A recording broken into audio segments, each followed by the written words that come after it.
belabor this. I'll speak as quickly and briefly as I can, as a historian and as an informant. That's my task today. And I did add that I'm part of Project 1619. I keep hearing individuals interchange commemoration and celebration. Let's get rid of celebration, please.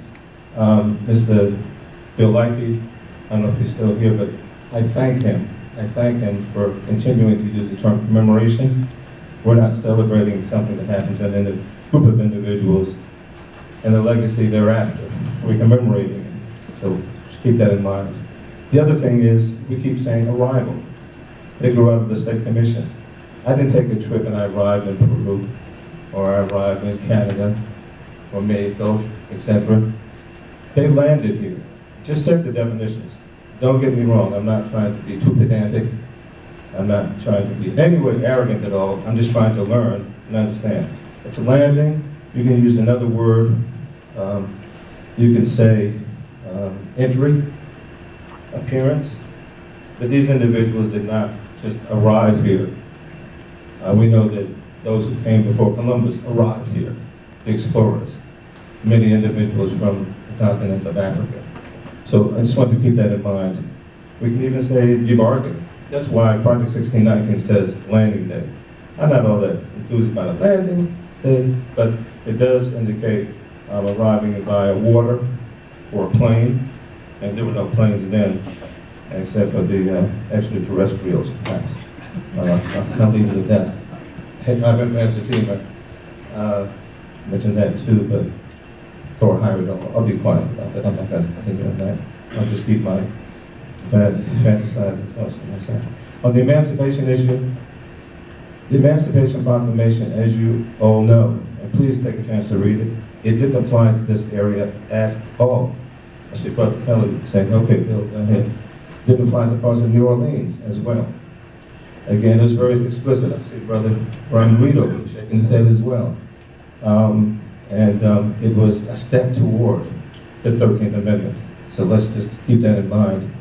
And Dr. Lee, with you 100%. A whole lot happened after that landing. You had colorization, among other things, and Native American Indians who were here, intermarriage, all kinds of designations of status, etc., bound, bond, free, unfree, women, and the whole mix. It's complicated, let's put it that way. And I always say that, I don't say slaves, I say enslaved, because I wasn't born a slave. Again, individuals are not born a slave. Forget about Aristotle. He said some men born to be free, some are born to be slaves. I don't agree with him on that, but he's not here to argue that with me. So I'll just leave that alone. The informing piece, well, maybe I'll leave that for last. I understand, thank you, just to Duncan, for making clear why the visitor center and the commemoration were where they are. I can live with that. At first I said, oh, come on now. And I was trying to say, how can I understand it? I understand it now, and I think everyone does. Thank you for that piece. I really appreciate that. And the other piece here was discussed a moment ago by Brother Brown, presaged something that I had discussed with my brother Rex Ellis earlier about increasing the footprint of certain places there. You know, we had that brief discussion, and it's hard to do, and I understand that. Maybe I can lean on John Franklin since I worked with his father. So I don't know if that is Dr. John Hope Franklin. We'll see if that works. However, we need to have a larger footprint, as we're saying, and I don't want to be redundant here, for that 1619 piece. We got the piece in the entrance at the base there, that they arrived at Point Comfort. That's wonderful. You can just walk by it and not see it.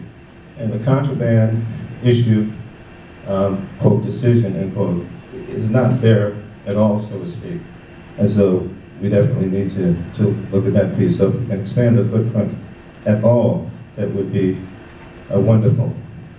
The other thing I want to say very quickly is that we do need to do more about 2019. Dr. Lee, we have a City 2019 Commission.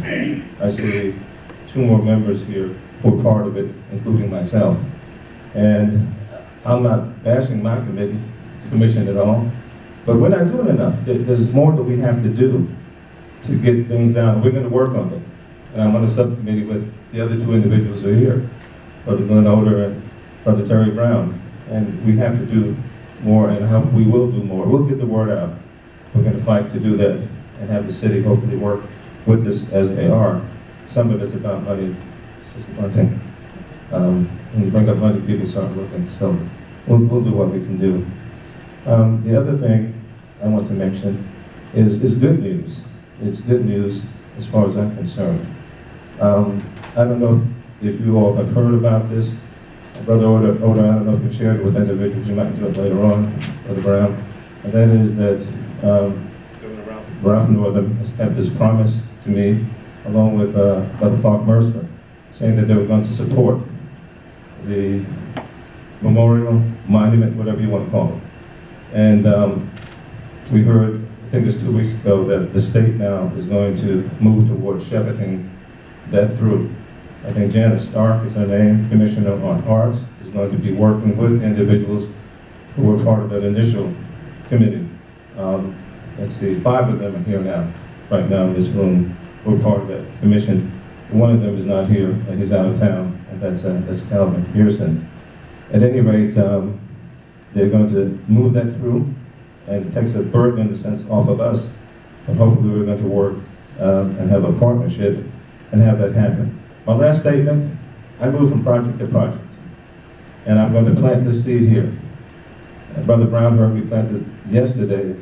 His eyes got real big, and his response was the one that I knew, and it's mine too.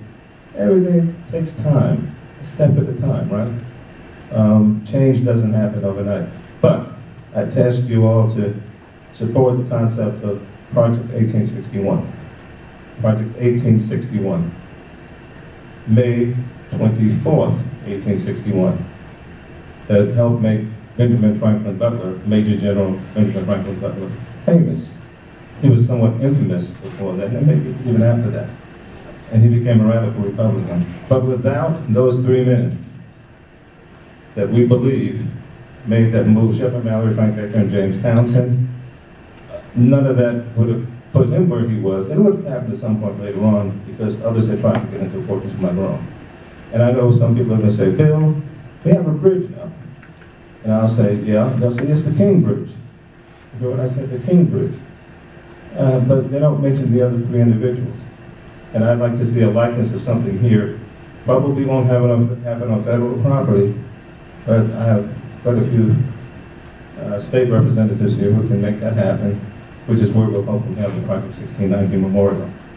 Thanks for listening to me, and hopefully you'll support the concept of Project 1861. I know I went longer than I wanted to. I apologize. Have a blessed evening and day. Bye. Thank you very much, Mr. Wiggins. Thank you. Does that conclude public comment?